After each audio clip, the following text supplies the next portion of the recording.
புதிய தலைமுறையின் டிஜிட்டல் நேயர்களுக்கு வணக்கம். இந்த வாரம் ஓடிடி ஒப்பீனியன்ஸ்ல நாம பார்க்க போற படம் தெலுங்குல வெளியாகி மிகப்பெரிய ஹிட்டான கோர்ட் எஸ்டேட் வெர்சஸ் நோபடி அப்படிங்கிற படம். மார்ச் மாதம் இந்த படம் தெலுங்கு இண்டஸ்ட்ரியில வெளியாகி மிகப்பெரிய ஒரு ஹிட் ஆனிச்சு. ஏப்ரல் 11 இந்த படம் நெட்ஃபிளிக்ஸ்ல ரிலீஸ் ஆயிருக்குது. தமிழ் டப்பிங்லையும் இந்த படம் இருக்குது.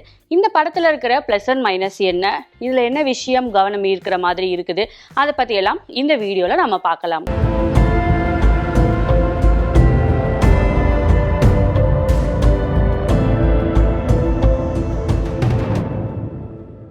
நானே தயாரிச்சிருக்கிற இந்த படத்துல ஹீரோவா நடிச்சிருக்கிறவர் பல தெலுங்கு சினிமால நாம பார்த்த நடிகர் பிரியதர்ஷி. இந்த படம் மூலமா இயக்குனரா அறிமுகமாயிருக்கிறாரு ராம் ஜெகதீஷ். இந்த படம் எதை பத்தி பேசுது, முக்கியமான விஷயம் என்ன, இது சொல்ல வர விஷயத்துல எந்த ஒரு இடத்துல இது லேக் ஆயிருக்கு அப்படிங்கிறத பத்தி பார்க்கலாம். முதல்ல இதோட ஒன்லைன் என்ன அப்படின்னு பார்க்கலாம். ஒரு 19 வயசு பையன் ஒரு 17 வயசு பொண்ணை காதலிக்கிறார்.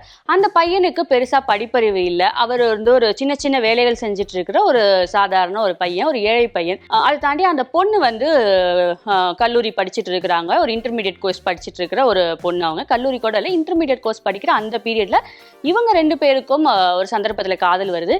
இது அந்த பொண்ணுடைய வீட்டுக்கு தெரிய வரும்பொழுது அங்க ஒரு ஆதிக்க மனப்பான்மை கொண்ட ஒரு ஆண் அந்த விஷயத்தை எப்படி கையாளுறாரு அப்படிங்கறத நோக்கி படம் போகுது. அதுல அவர் ரேப் கேஸா ஒரு போக்சோ ரிலேட்டடான கேஸ்ல நிறைய செக்ஷன்ஸ்க்கு கீழே இதை ஃபைல் பண்றாரு.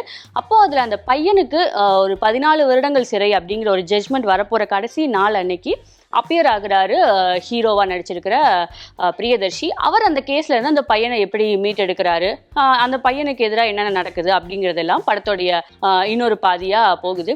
இந்த படத்துல ரொம்ப முக்கியமா பேசப்பட்டது போக்சோ கேசஸ். குறிப்பா போக்சோ கேசஸை எப்படி ஒரு ஆதிக்க மனப்பான்மை கொண்டவர்கள் எப்படி தங்களுக்கு சாதகமா பயன்படுத்திக்கிறாங்க, தங்களுடைய பெருமை அப்படின்னு சொல்லி பெண்களை அவங்க எந்த அளவுக்கு தங்களுடைய குடும்ப பெண்ணாவே இருந்தாலும் அவங்களை எப்படி நடத்துறாங்க அப்படிங்கிற மாதிரியான விஷயங்கள் எல்லாம் ரொம்ப அழுத்தமா காட்சிகள் மூலமா இயக்குனர் சொல்லியிருக்கிறாருன்னே சொல்லணும். இதை தாண்டி இதுல ஒரு விஷயம் நிச்சயமா இதை இப்படி பேசியிருக்கணும் அப்படிங்கிற விஷயம் போக்சோ கேஸ்ல ஒரு இடத்துல அந்த அட்வொகேட் கேரக்டர் சொல்லும் பொழுது ஒரு 17 வயசு ஒரு 350 நாள் அதுல இருக்கிற ஒரு குழந்தை ஒரு பொண்ணுக்கோ பையனுக்கோ இல்லாத மெச்சூரிட்டி எப்படி 18 வயசுல வந்துச்சு, ஸோ நம்ம அந்த ஏஜை ரீகன்சிடர் பண்ணணுமோ அப்படிங்கிற மாதிரியான சில விஷயங்கள் படத்துல ஓடுது. இது நம்ம படத்தோட பார்க்கும்போது நமக்கே கூட ஆமாவோ அப்படின்னு தோன்ற ஒரு அபாயம் இருக்குது. அந்த இடத்துல அதுக்கு பதிலா ஒரு போக்சோவை பற்றின ஒரு விழிப்புணர்வை நாம ஏன் ஸ்கூல் ஸ்டூடெண்ட்ஸ்க்கு சொல்லி கொடுக்கணும், அவங்கக்கிட்ட ஏற்படுத்த வேண்டிய அந்த போக்சோ ரிலேட்டான விழிப்புணர்வை ஏற்படுத்த வேண்டியதோட நோக்கம் என்ன, அதில் நம்ம எங்கே லேக் ஆகுறோம், இல்லை இதை ஏன் இப்போ செய்யக்கூடாது, காதல் இந்த வயசில் இப்போ இந்த வயசுக்கு தேவை என்ன, படிப்பு ஏன் முக்கியம் அப்படிங்கிறத நம்ம வலியுறுத்தணும் அப்படிங்கிற விஷயம் படத்தில் ஏதோ ஒரு இடத்துல மிஸ் ஆகுதுன்னே சொல்லலாம்.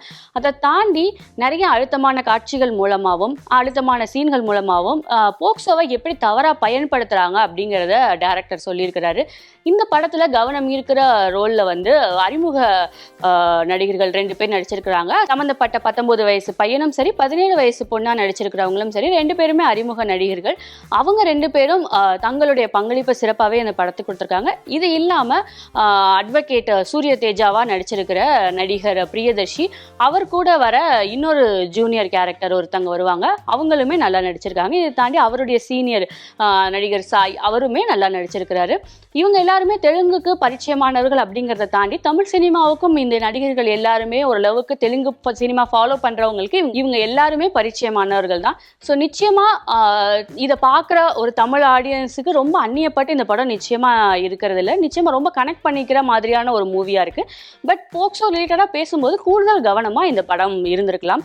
இதை தாண்டி படத்துல ஒரு காதலுக்கு பின்னாடி சாதி ரீதியான இல்லை ஒரு குடும்பத்தின் கௌரவம் அப்படின்னு சொல்லி அங்கே இருக்கிற பெண்கள் எந்த அளவுக்கு நசுக்கப்படுறாங்க, இல்லை சம்மந்தப்பட்ட ஆண்கள் எந்த அளவுக்கு அதில் ஆதிக்கம் செலுத்துறாங்க, இதனால பாதிக்கப்படுறவங்க எவ்வளோ பேர் அப்படிங்கிறதையும் நம்மளால உணர முடியுது. இதை தாண்டி படம் போக்சோ ரிலேட்டடான விஷயங்களை கூடுதல் கவனமாக சொல்லியிருக்கலாம்னு தோணுது.